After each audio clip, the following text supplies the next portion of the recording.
What's up and welcome to the Level Health Podcast. Today, Josh is interviewing Rachel Pendakur. Rachel is the head of coaching at ELT Method. ELT stands for Eat, Lift, Thrive. They are a company led by Sohee Lee that is doing some amazing stuff in the fitness space. Rachel is also a certified strength and conditioning specialist and a GGS certified pre- and post-natal coach. She has a BA in psychology and is currently working towards her MA in psychological science. So this episode is focused on behavior change as it relates to health and fitness. Big thanks to Rachel for coming on our show. You can follow her on Instagram at @rpendakur or check out her coaching at ELT Method. Of course, we'll have both of those linked in the description below. If you're trying to improve your health as far as fitness and nutrition go, and you feel like you could use some outside help, we highly recommend looking into ELT Method. It's all offered online, and they have a unique, comprehensive approach that looks at the person as a whole through a supportive lens, and they have the experience to back it up. For those of you that don't already know, our website, Level Health, is a directory, community, and network of qualified personal trainers. We want to help create a space where clients are able to find the right trainer for them. We have accounts for both clients and fitness professionals. Client accounts are always free, where you'll get access to our trainer directory and other resources. Our Basic Pro option is now available for trainers, where you'll get listed in our directory as well as access to our growing list of discounts and resources. Some of you have already signed up on the waitlist for our verified membership, so we're super excited about that. And if you haven't done so, there will be plenty of opportunities to do that in the future. So make sure you're signed up for our newsletter for updates. So head over to levelhealth.net and set up your membership. Thanks for listening, and if you have a second, we would love it if you gave us a rating and review so that our podcast and the professionals we interview can get more exposure. You can also subscribe so you don't miss any of our new content. Thanks, and we hope you enjoy the episode.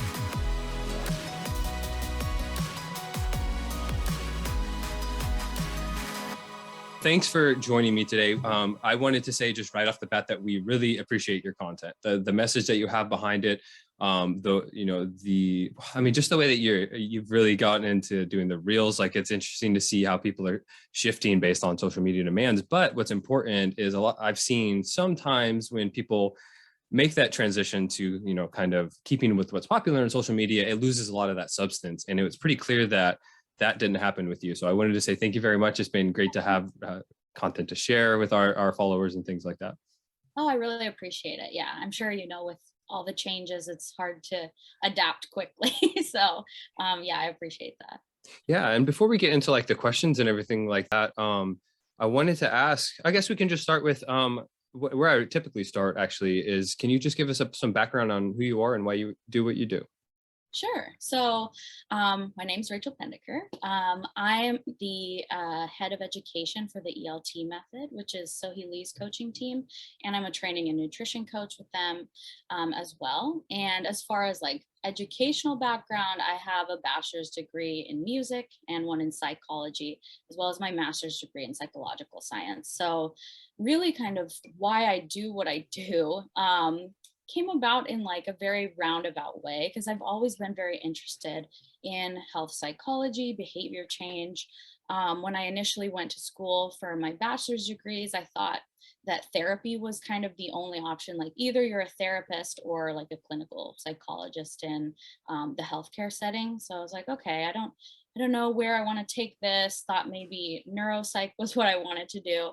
And through a lot of different things and working in different labs, I found that what I really wanted to focus on in my master's degree was adherence to planned behaviors. So very relevant to anybody who's a client or a coach, where you're trying to either help people get to do what they want to do, or if you're on the other side of changing your behavior, like how do you actually get from a goal to that actionable change? So, and the way that I started working with the team, I was actually an in-person client of Sohee's for a few years. So I've been with them 3 years now. And a lot of like what we were looking at, I was in the midst of my master's, she was finishing up and building her team, a lot of that aligned. So it really is like the best of both worlds, with my love of strength training, which I've done since I was in high school, and kind of figuring out how to marry the psych side of that too. So yeah, so there's so much more that I would almost like to just skip over like all of like the physiological benefits and like the obvious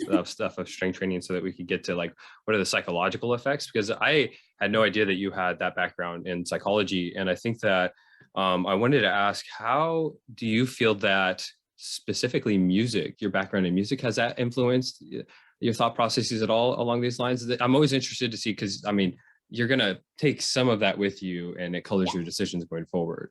Yeah, absolutely. And because my music degree was more like piano performance. I was practicing many hours per day, and at the intent of being like, with that degree, it was kind of geared toward being a professional musician performance degree. So I kept up with that because I wanted to continue playing. Like, I had played from age 5 all the way till when I was applying for college.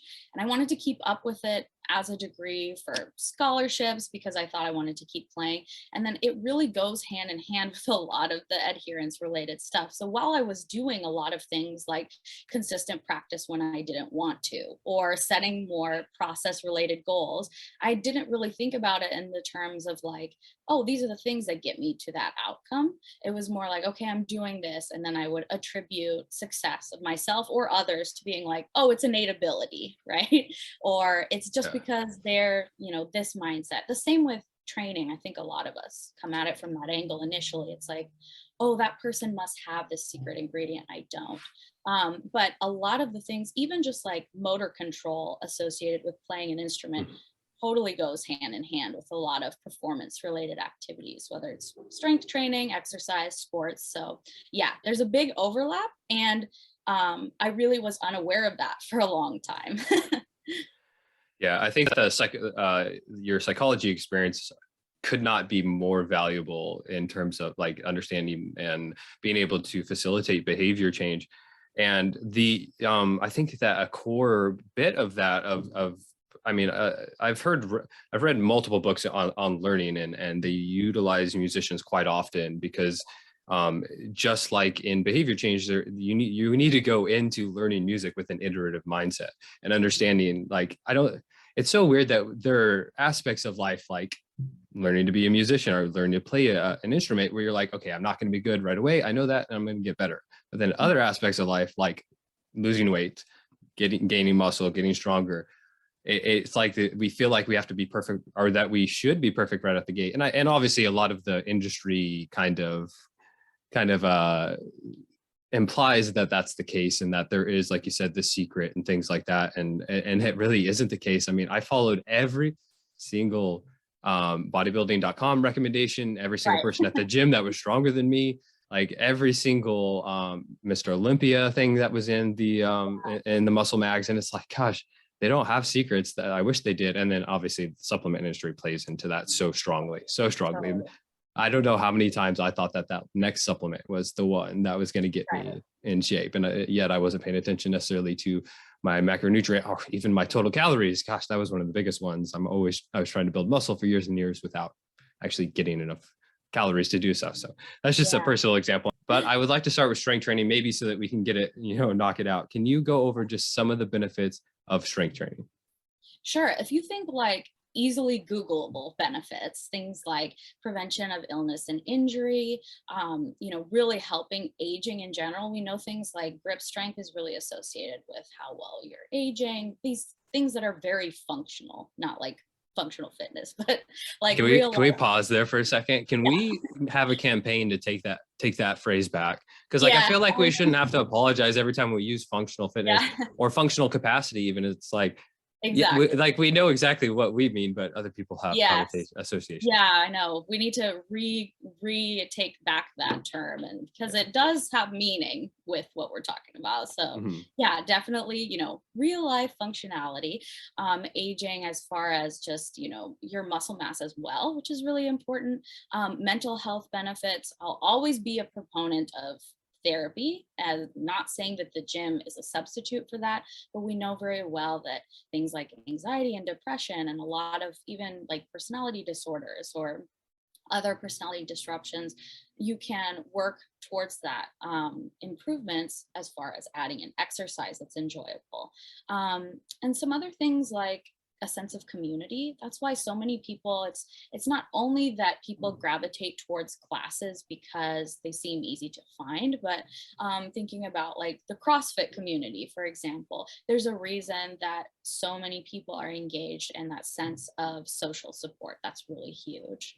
And then if you think of maybe lesser known or considered or even underrated benefits, things like body image improvements, that is a huge one, even just anecdotally, that I see with clients, whether or not they come in with the intention of like working on body image, because body image isn't just like, how we look at ourselves. It's also our perceptions, our feelings, our emotions, and then the behavior that follows. So if you can focus on ability, build that confidence, focus on getting stronger, it really helps like a multitude of areas, and you see that spill over.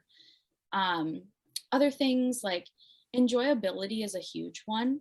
I would say like for myself, I started strength training in my teens because just kind of on a whim. And I was very fortunate at the time that there weren't very many barriers to entry for me. Everyone was really nice, even though like I was the only girl in the class that I was in. Everybody treated me the same way. It was this emphasis on enjoyment, practice, right? Not really not coming at it from like the social media side and then jumping in. It was really like that camaraderie and enjoyment. So that's a really big one. And then from that as well, your self-efficacy. So your belief in your own ability, that is a big one too. I'm going to not talk about that one today because it seems to come up in every single podcast. And Yeah. I don't want it to become like the thing that I talk about the most, but Right. it's just so absolutely important. I wanted to, before we move on, you mentioned barriers to entry. And Sure. I think that I've been thinking about that quite a bit lately because as a personal trainer, and we're speaking to a lot of personal trainers, I feel like oftentimes we make it more difficult for people to get in shape. And like whether that is through our own ignorance or inability to see when something's out of our not even scope of practice necessarily, but a scope of capabilities. And I think that we need to do a better job, I feel, as personal trainers of making sure that barrier is getting lowered instead of raising it, honestly. And do you have any examples of specifically, obviously you don't have to mention anybody's names or anything, where clients have come to you with just unnecessary barriers put in place?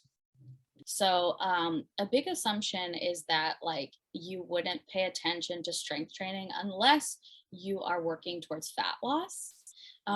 Which we know that there's so many benefits to strength training that have nothing to do with like specific physique changes. So they assume that if they're dieting, then they would implement strength training. And if that's the case, it needs to be high intensity or really high training frequency. And if you assume that, for example, it seems like 5 days a week is the bare minimum that you should train, or that you've been told that by other trainers, or kind of the messaging that you get is that more is better, then of course it's going to be really daunting if you're like, well, what if I have like 2 days a week for half an hour? That's not good enough, so I might as well not do anything. That's probably the biggest barrier that I see, that is either self-imposed or just as a result of other messaging. Yeah, I mean, that's the oldest one in the book, right?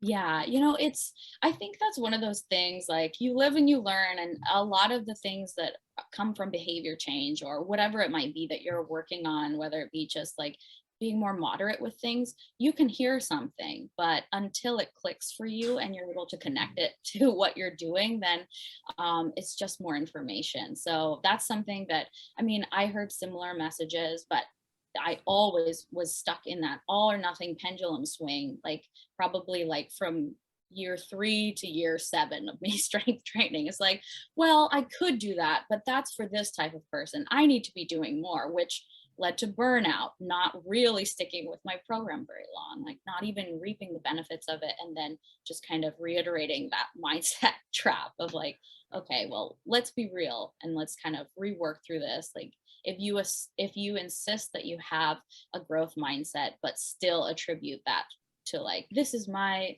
innate ability, or like this is the type of person I am, then maybe you need to work on it, right? Yeah, I mean, there's so many factors that go into our own perception of ourselves, and then also as that applies to our perceptions of our limitations and our abilities in the gym. I mean, I remember for so long I was not able to build muscle I was not able to build muscle, but I was chasing someone else's program when in reality, I should have taken a couple step back. Okay, am I actually stimulating the muscles that I think I'm stimulating? Is more load actually applying more stress to the muscles? So yeah, looking back, I mean, that's what the kind of the mark of a good fitness professional, though, I think, is having that past experience that you can then, pull upon and recognize potentially yourself, your past self in a client, and be like, okay, I've been here and I've learned and I've moved on. Here's what I think we should do. Here's what, and all of the factors, and let's make a decision together.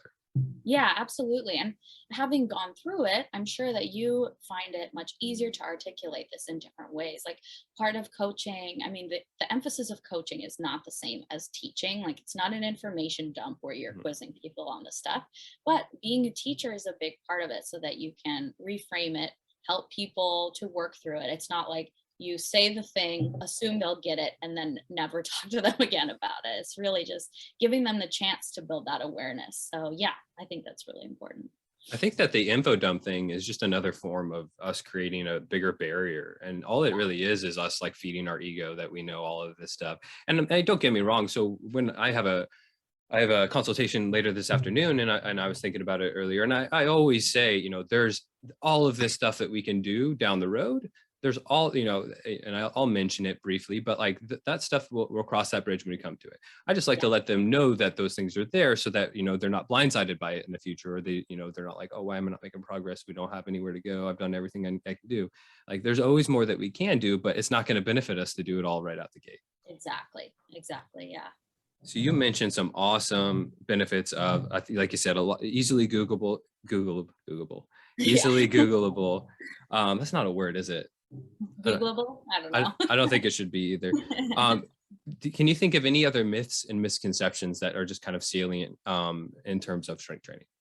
Sure. I think that the whole dialogue around, like, I feel like motivation bros on Instagram, where it's like, well, if you wanted this, you would do it, or if you just tried harder, or you should just be able to work harder.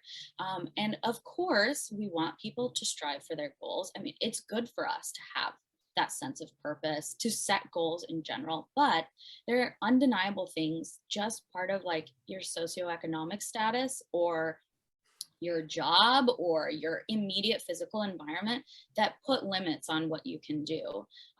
So things like safety, representation, even availability of gyms, right? And I think that that's a real problem, is saying, oh yeah, anyone should strength train, but you need to be able to do this much, or you need to even, like, a requirement is having a gym membership. Unfortunately, that's not a possibility for everyone. And understanding that and making things more accessible is really important in, bringing those barriers down. Because otherwise you're saying like, oh, it's fine, do what you can, but it still needs to look exactly like this, right? It's kind of a substitution for another barrier. Yeah, I mean, the biggest one that comes to mind now is diet, because I mean, food is just so absolutely expensive right now, and like it'd be ridiculous. I mean, I see like a lot of just all over social media actually, and all of the internet too. Like, oh, you got to do this perfect diet with this bone marrow and bone broth and all of this all of this really expensive powdered packaged stuff, and it's like I don't. Like people, you're just are making this kind of like an elitist thing that's not even like, even what's his name, Liver King, the new guy, who's like how much are you spending on gear? Really is the question. But how much are you spending on raw liver? Because liver's not cheap. Like these are things like we have to continue thinking like, how can we make this easier for people? And that's certainly not the norm. I think that the average personal trainer or coach isn't taking things to that extreme, but the motivation bro thing, I think, is far more common, I think, than people really causing problems with creating more barriers like that. But in terms of the motivation bro thing, how reliable is motivation for behavior change? I mean, if we think of different types of motivation, of course, there's different sources, like whether it's intrinsic, something that is fueled by you and important to you, extrinsic, coming from outside you. But when it comes to behavior change, it's normal for motivation to come in waves. I think anybody that has been strength training for years, like, I love training, but I would say most of the time, I'm not like rearing to go, like ready to go as soon as I'm like, I need to go get my session in, right? It might come later, or I might feel good after the fact. But assuming that you are going to have a really high level of motivation at all times, it's kind of a recipe for disappointing yourself.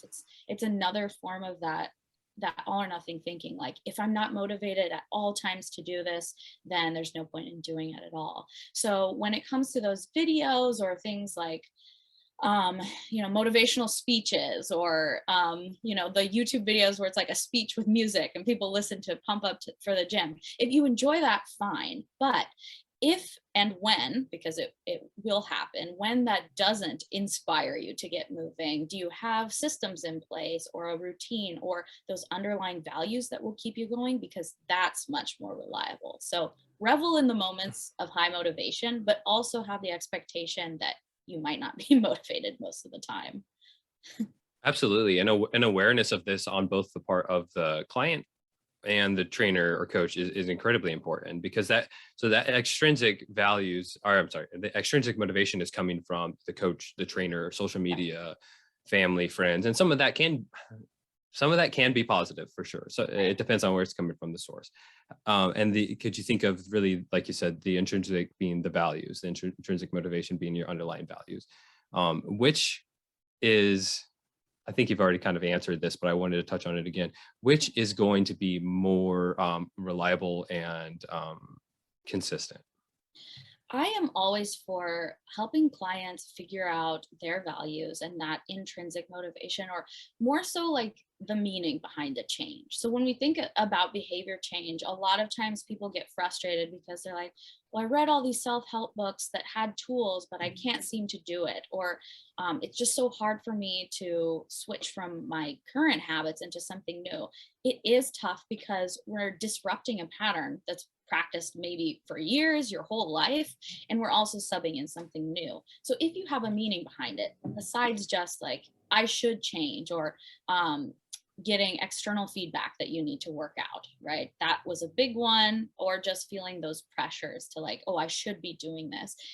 If you know the why behind your behaviors, like maybe you think your goal is fat loss, but digging a bit deeper, you see that maybe it's more like general health, or things like you want to live a rich and full life because you want to be there for your family. And part of that is feeling, good about physique changes, right? There's a whole lot of reasons that happen underneath that top layer of what we think is going on. So I'm always for the case for helping clients identify those values, because then when motivation comes and goes, or when circumstances change, you're very clear on your why. And then you have the opportunity to say, okay, do I need to adjust my expectations? How could I pivot so that this is still in line with my values? Or if it's something like fat loss, for example, where you thought that was the thing that aligned with your values, and then you notice that maybe that isn't the thing that you're after at all, it gives you the chance to shift gears, right? It's much more clear, instead of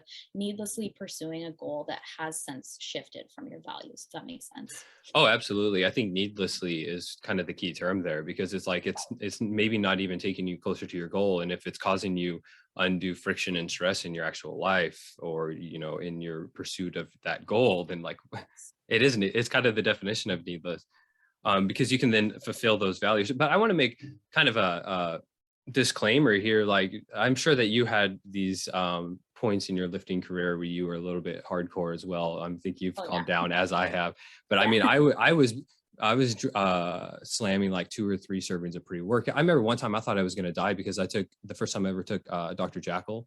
Whichever one had 5. Yeah, I didn't know that it had 500 milligrams of caffeine, but I mean, I was taking pre-workout in high school. Like I am all for slamming 500 milligrams of caffeine, listening to some System of a Down. I've left more blood on deadlift bars than I care to imagine. Like I've, as you have gone through, like we were hardcore lifters, like it certainly is fun. But like you said, sometimes it took that caffeine, because you're not always going to be motivated 100%. I've told that to quite a few people. Like, I love lifting. I appreciate it. I'm going to lift the rest of my life, as long as I possibly can.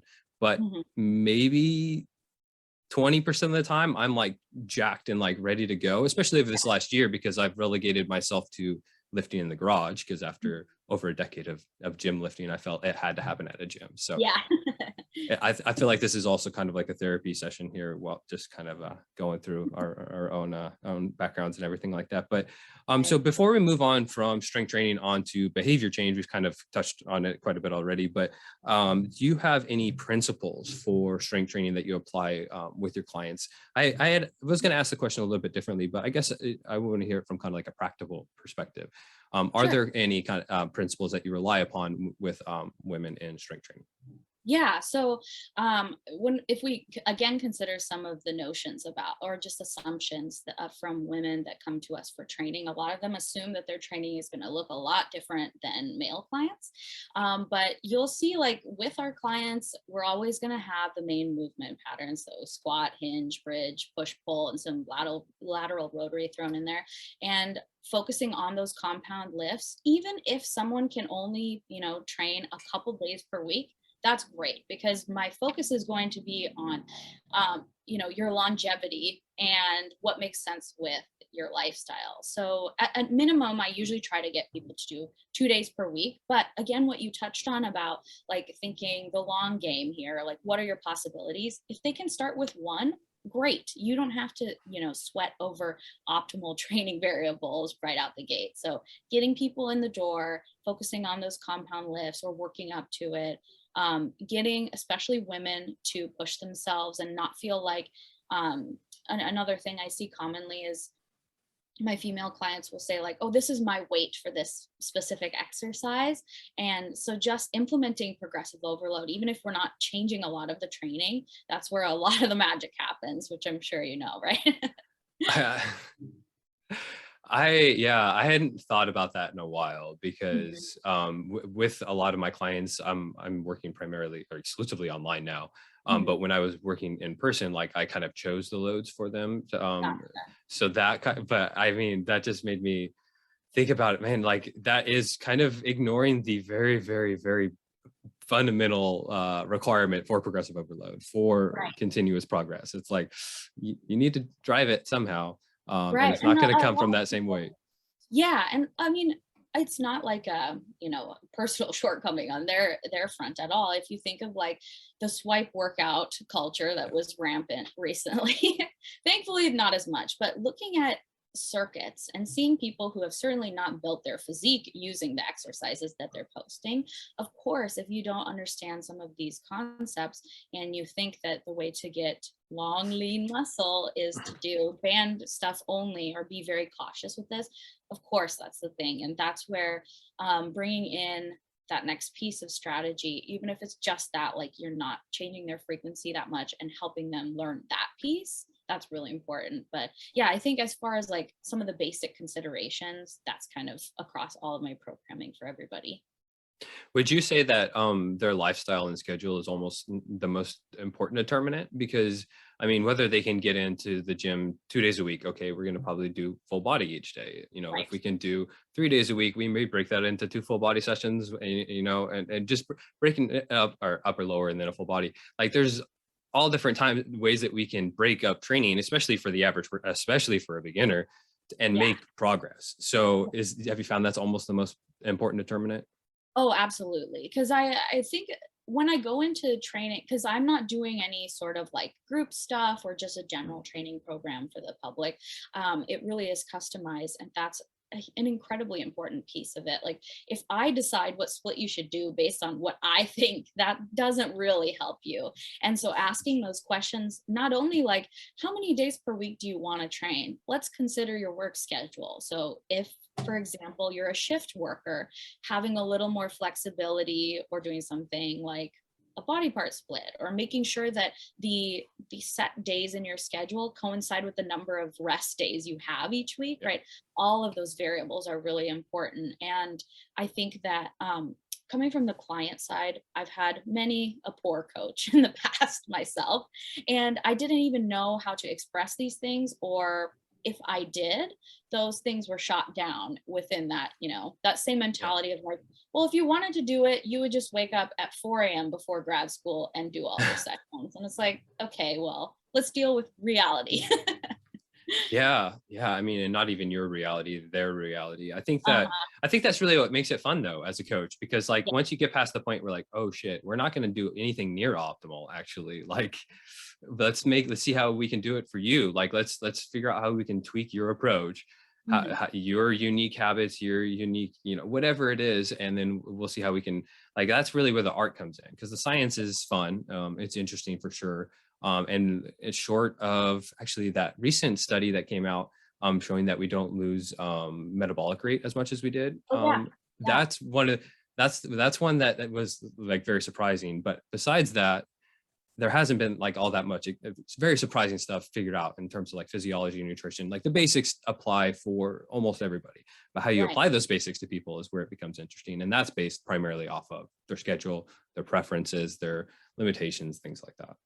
Yeah, and I think the point you brought up about like stressing over optimal, whatever that might be, optimal dietary practices or optimal training, like when I notice that people are really stuck in that, saying like, well, I'm not doing enough, you're still comparing your plan to somebody else's optimal plan, right? It's not like for all people, this is exactly what you should do and nothing else is going to cut it.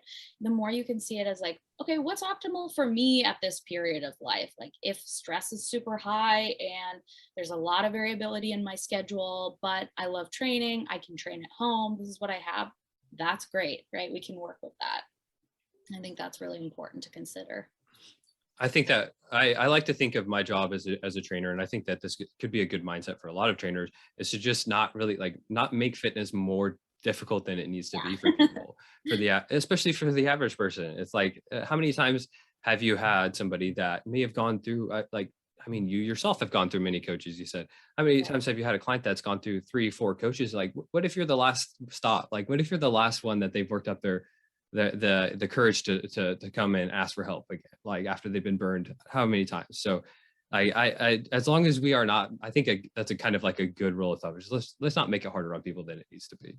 Yeah, and your time with a client is precious. Like I've had some clients that I had since I started with the ELT team, so coming up on 3 years, and that's amazing. But I don't assume that everyone is going to be in coaching forever, even if they love it and they love working with me. So seeing like your impact is profound and really taking that time to set them up. So, I mean, things happen. We had the pandemic. A lot of people had to cut the extras for financial reasons. And my goal is that anybody who's my client, if they have to stop like a week after or months after starting with me, they're in a better place, not more confused or more exhausted or more frustrated. Like I want to, better their life. That's kind of the Mhm. whole point of all this, right? To be a net positive, Yes. that point comes up a lot too, and I think that that's kind of another hallmark of a good coach or trainer, is that you're thinking longer term, and like even if you're working with them for 1 or 2 weeks, like they should be, maybe it's a fraction of a percent, but they're a Right. fraction of a percent better off for having worked with you, because at the end of the day, like we could get real existential, and it's like, what are you even Yeah. doing in the universe if you're just Yeah. adding anyways? So kind of not really shifting gears, but moving on to the next section, since we're halfway through here. What is so difficult about behavior change? Why is it so difficult for us to change our behavior?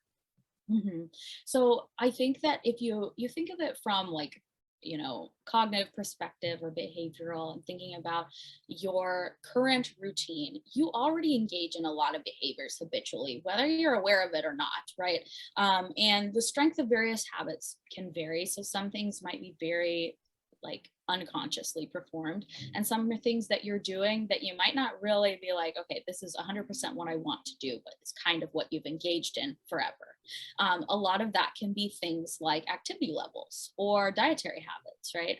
And it can be tough because a lot of people put all of the weight in setting the long-term goal or the big goal, right? Your step 10 goal, and then guilting themselves that they don't get there with intentions alone. So saying like, I want to change. I've set this goal. Maybe it's like lose 20 pounds. That's a common one. Or, I want to reach this body fat percentage, or I want this PR in the gym, right? Those are all step 10. You can't will your way to get there. So you have to implement alternative behaviors and get into the nitty gritty of like, what's the daily requirement of that? And I think that's where a lot of people fall short or just don't know to look there.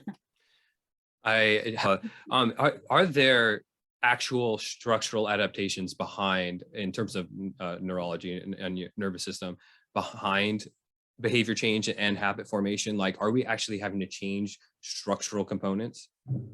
So if you think about like any pattern of behavior that's practiced, that's already a very strong pathway, basically, right?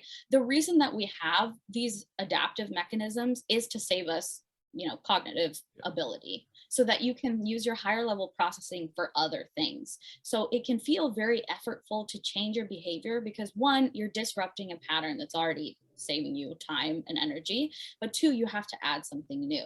So yes, the reason that, in part it's complicated is a lot of these things have been saving you energy, not necessarily aligned with your values, right? So this is why people are like, oh, I always do this, but I don't want the outcome of it. Think of it from, if you want to get like evolutionary perspective with this, of like saving your resources for other tasks. Yeah, our physiology does not care at all about our goals whatsoever. Like, it's not even factored into the equation. But I wanted to point that out because I always feel it's helpful to consider that, at least, because I think oftentimes we look at we tend to look at our brain as kind of like this black box that we have no idea what's going on. It's just a bunch of electrical signals going all over the place. What happens with it happens with it, and we have no influence over it, but we do have influence over it. And like, Yeah. these changes in our behavior, these habits are difficult because we are literally having to overcome these pathways, and kind of think of it as like molding new roads to go, Yes. to have different parts of the brain speak to each other, and over time that becomes a little bit, better paved, and then eventually it's a bigger road, and then you got a highway again. But it's just like the like you said, the stepwise process that certainly takes time. And the flip side of that, what you just mentioned, is that because these things are created over time and strengthened, a lot of people assume that it's a personal failing if they can't change their behavior, or assume, again, that fixed mindset around their abilities and saying, well, this is just how I am, or I can't change because I'm not the type of person who can. And highlighting that, like the mechanisms behind that, can be really empowering, because then you get to kind of game the system and be like, oh, how interesting. This is how I operate. How can I shift that? So, yeah. A basic understanding, well, I guess on the part, because we can't expect the average person to understand these kinds of, or even care about these kinds of things, just basic physiological and neurological mechanisms. But I guess having an understanding enough so that you can simplify it and explain it to people, that may be helpful. Some people need to have that kind of, I know that would help me quite a bit, is understanding that this may need to be reps. We're putting in reps, Yes, just like absolutely. we're building muscle. We're trying to change behaviors in quite a similar way. It's just more abstract, I think, because you can see your muscles growing, you can feel yourself getting stronger. I think that perhaps it's a good practice for coaches to understand how to point out markers of progress along those lines. So I guess could you potentially give us some examples of how to kind of identify markers for people that they're actually making progress? Sure. So I would say automaticity, or how easy and automatic something feels. That is a big one. So the way you might frame a question for a client varies. But for example, I just had a check-in with someone recently who's been working on her eating behaviors, things like adding veggies at lunch and dinner, or considering making sure she builds her plates around protein, those kind of habits. And so we went through it and said, like, okay, out of these things, what feels much more automatic, like you're just doing it now kind of as a routine thing? And a lot of those behaviors initially were very effortful. Like she had to think, okay, here is my checklist, maybe even put one on the fridge of like, this is what I need to include in my main meals. And now with more practice, seeing that those things are kind of automatic, she's not double checking the list as much. She's not having to be like, okay, at this meal, this is what I must do. It's just kind of perpetual at this point. So things like that, you can always ask your clients about how automatic something feels on a scale of 1 to 10, right? And you can always do it like when you start something and after. But also things like reading into their answers about how much mental energy they're using to consider this stuff. Mostly I see this with client responses where initially they might be talking a lot to me in check-ins about specific habits they're doing. Like, okay, I really worked hard at this during social events. This happened Monday, Wednesday, Thursday was, this situation. And then as time goes on, they might not write much about it. And that's where we're like, oh, that's becoming much more automatic to you, or it's just part of your routine.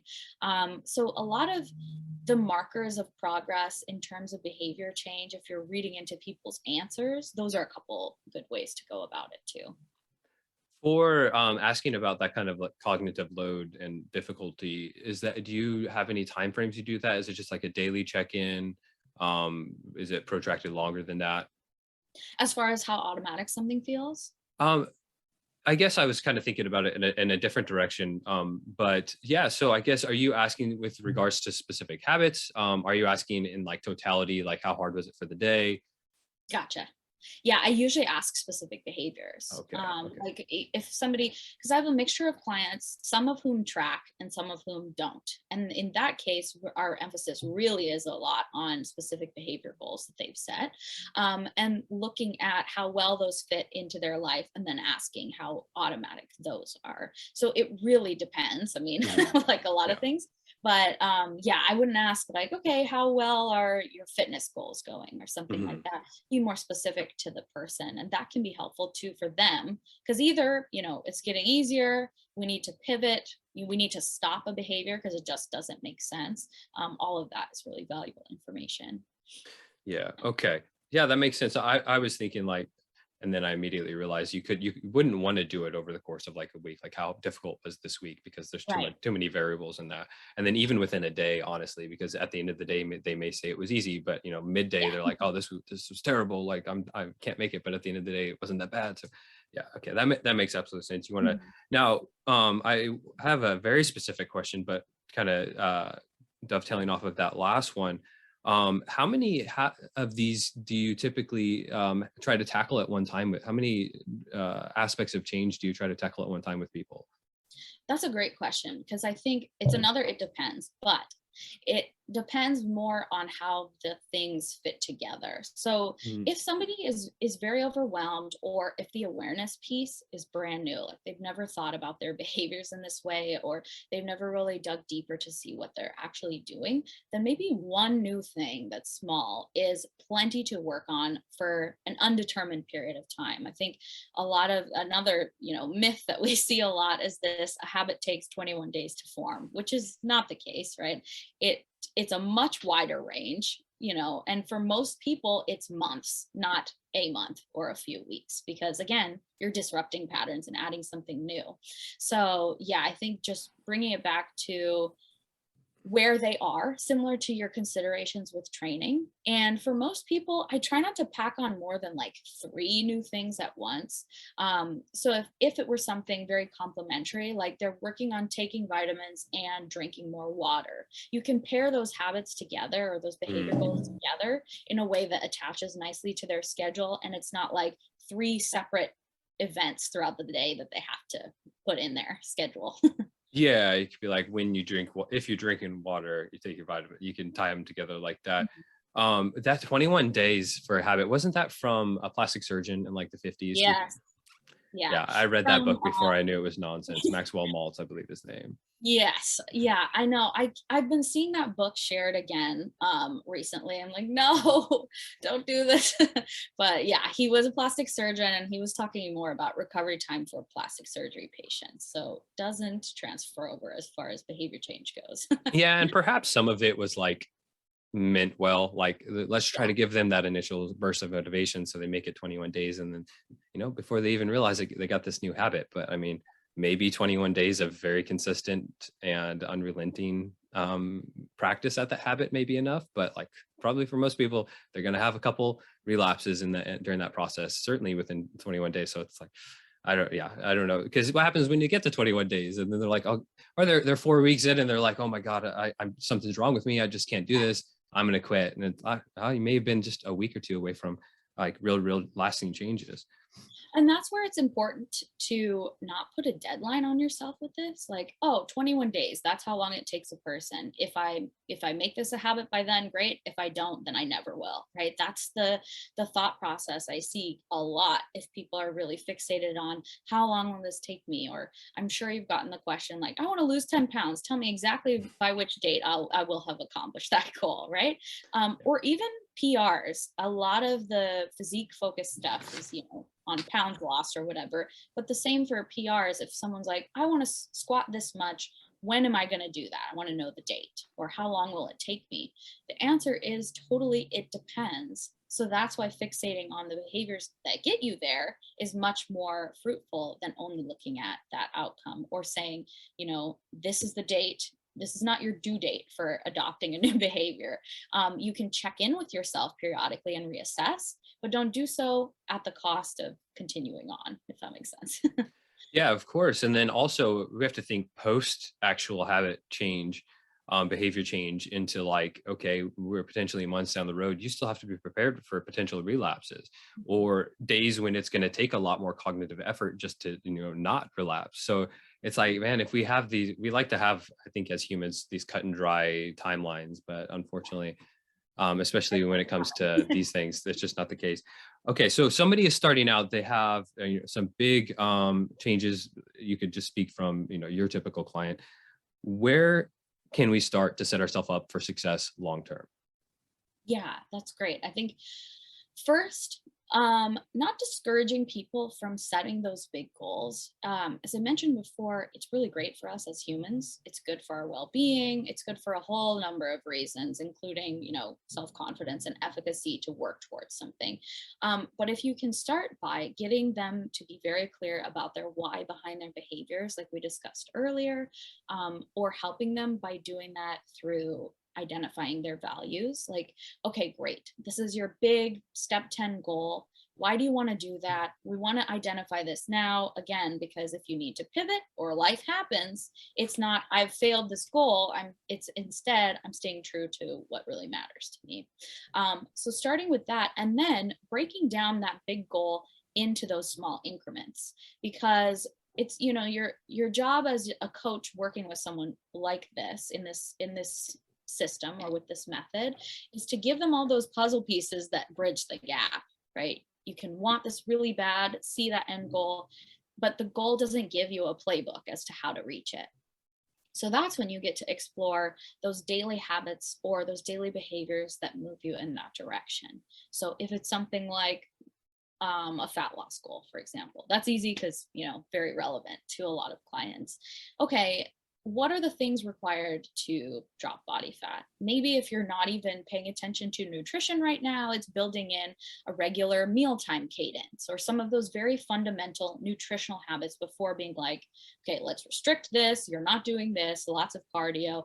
Focus on building and adding to their routine, because that's much more impactful than giving somebody a long list of things to avoid.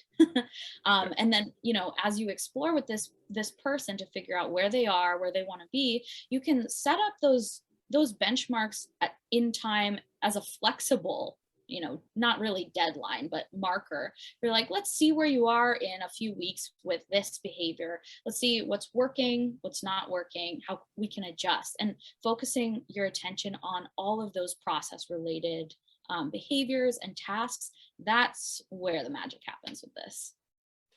I think that shifting the narrative away from like removing things is incredibly important. And I've seen and spoken with more than a few people on this idea of just adding things in first. And even if you're not working with a coach or a trainer, I think that if we can get people's first thought, the average person, I don't know how we're going to do this. It's going to take potentially generations.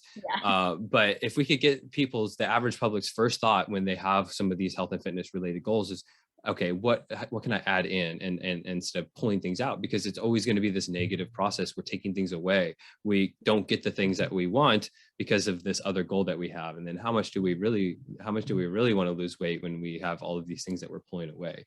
And I think, again, that's potentially where the fitness industry is going, certainly in terms of like that kind of higher tier personal trainer. But I mean, just shifting that narrative, it can't be overstated. I don't think it's incredibly important, and it's good to see that a lot more people are speaking about it for sure. Yeah, and we know from lots of research, if you're into the research or someone listening wants to dig into this, these are called approach versus avoidance goals. So approach goals are framed in a way that they are moving you toward something you want to do. Like, I will add a cup of veggies at lunch, right? It's specific. It's something you are adding to your routine. It's not, I won't do this. And then avoidance goals, as you could guess by the name, are things that you want to avoid. Like a really common one is, I will stop eating fast food.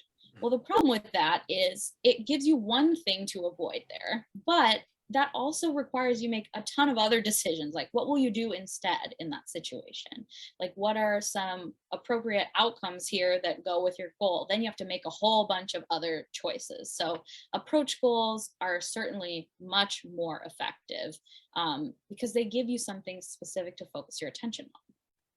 Yeah, and that's not a concept that I was privy to certainly early in my training career. And it's funny because I was having a check-in with a client recently, and he, like you said, it's a lot of it is based off of convenience and their lifestyle. So he was eating not fast food, but food from a gas station. It sounds worse than it is. It was a nice gas station, but it's a gas station nonetheless. And it's just because of convenience during lunch. That's all he has time to get to. And, he's got a busy life outside of work. So I'm not going to enforce meal prepping on him at all. So our victory was that when he's going to this gas station to get food, he's looking at the actual nutrition facts and finding something with a reasonable amount of protein, almost first and foremost, and then let's work from there. And we're just making steps, and like that. Josh, as a trainer 5-6 years ago, would have like, oh my God, you have to do this, and this, and this, and this. Right. But like, guess what? That's a win for him. He just won. He's winning the battle towards progress, really. Yeah, I love that example because that's something I've done with a lot of clients who are busy, and something like assuming that everyone is going to prep every meal from scratch. That's just not life for most of us. I certainly don't do that, and I work from home, right? So, and I don't have kids. I'm just here with a dog, right? So thinking about that and saying, okay, if this is your option, like if you need to go to a drive-through, let's pick a few go-to meal choices. Or like for your client, if you need to go to this gas station and pick up something quick, what are your choices? And eliminating the number of choices they have to make in the moment really helps, again, with creating that new pattern. Because if you've always ordered the same thing, like at a drive-through or wherever, then in the moment when you're there looking at the menu for the first time and you're like, okay, healthy, what does that mean here, right? It's really easy to just go back to the old thing because you're used to it. So setting yourself up for success, and a lot of those places that, chains are pretty easy to find, and sitting down with your client and being like, okay, this one's near your work. What are 2 easy lunches that work with what we're going for, or 2 easy snacks or something like that? That's great. So yeah, I love that example. It sucks, but as much as we want to help, the goal is we are helping them, but as much as we want to like help them eat quote unquote healthy, for some people, like that's not even in the equation yet. Like what is healthy versus not, like it's not even what's most important. Like we don't even, like, you don't know what you're eating. We need to get some awareness first. Like I'm not going to give you these rigid rules when you haven't even created any structure. All right, so my very last question, Rachel. So what I finish every show on, how do you feel personally that the fitness industry can improve overall? I think a lot of this flexibility that we talked about, and actually looking at the psych piece, I know I'm biased, but I do have a lot of the fitness related credentials like CSCS and things like that. But I think that knowing those training fundamentals, getting your certifications there, that's really important. But also understanding human behavior, that is an undeniable piece of the puzzle in getting your clients the success that they want, and not doing it in a means that's unsustainable. So for a lot of my clients, they come in assuming that the need is an extreme program, and they're shocked by the moderate approach that they take that gets them to those goals. So I think that is really important, is saying like, how can we meet clients where they're at? How can we consider things like safety, ability and disability, representation, all these things we talked about, and really take people on this individual basis instead of copy and pasting our own ideologies onto them. What is that other than like our own ego? I don't like, I mean, and again, speaking as somebody who was certainly guilty of this as much as anybody, like it's just not the way to go. We're working with people, like it's about the person that you're working with. And honestly, we're super lucky. You said understanding human behavior, like we are honestly very lucky that we're in a profession that we can learn about something and then also benefits us too. Like understanding human behavior allows us to understand our own self better. So Yeah. I forget who, I think it was Shannon Beer said that as a health and fitness professional, like professional development and personal development are the exact same thing. Like Right. the Right. more that you understand your emotions and everything, the more that you're going to be able to help other people. So like we're in a pretty awesome industry, I think. Yes, and I am hopeful. I mean, there's always misinformation that can be called out or posts that are problematic, but I am hopeful because like all the things you mentioned, like bodybuilding forums back in the day are following these crazy diets that people would put up, or just more of like the Reddit fitness days. There's so much more moderation and interest in this.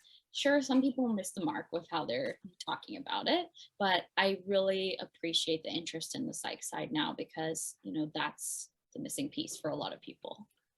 Yes, I completely agree. And do you think that it's going to get hijacked though? Do you think like it happens a lot in the fitness industry, like where it's something incredibly useful gets developed or becomes more mainstream and then it gets, I saw a bar on my YouTube. It was on my YouTube advertisement that you're supposed to eat in the middle of a fast.